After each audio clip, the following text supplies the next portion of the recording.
ఇండియాకి ఫ్రీడమ్ ఇస్తూ బ్రిటిష్ రక్తపాత మరియు క్రూరమైన పార్టిషన్ ద్వారా ఇండియాని మతపరమైన మార్గాల్లో రెండు దేశాలుగా సెపరేట్ చేసింది. అవే సెక్యులర్ ఇండియా మరియు ముస్లిం పాకిస్తాన్, అంటే ఇప్పటి పాకిస్తాన్ ఇంకా బంగ్లాదేశ్. బ్రిటిష్ జడ్జ్ కైరీ రెడ్క్లిఫ్ ఇండియాకి ఈస్ట్ అండ్ వెస్ట్ సైడ్స్ లో ఉండే 6100 కిలోమీటర్ల బార్డర్ ని కేవలం 40 days లో గీశాడు. ఈ పార్టిషన్ కారణంగా జరిగిన గొడవలలో 10 లక్షల నుంచి 20 లక్షల మంది జనాలు మరణించారు. 1,50,00,000 మంది దాకా బార్డర్ కి అటు ఇటు వలస వెళ్లడం జరిగింది.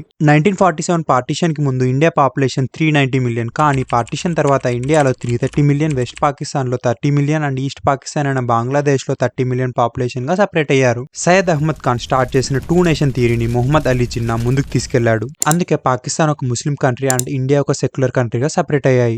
సెక్యులర్ అంటే ఇండియాకి ఎలాంటి మతం లేదు అని అర్థం. ఇండియా పార్టిషన్ అంటే అప్పటి వరకు జరిగినవి మాత్రమే కాదు, దానివల్ల పంజాబ్, కాశ్మీర్ లో పాకిస్తాన్ కి సపోర్ట్ చేసే టెర్రరిస్ట్ గ్రూపులతో మనల్ని విడిచిపెట్టింది బ్రిటిష్. దాని కారణంగా నేటికి ఇండియాకి పాకిస్తాన్ కి మధ్య అనేక గొడవలు జరుగుతున్నాయి. ఇంకా సబ్స్క్రైబ్ చేయాలి.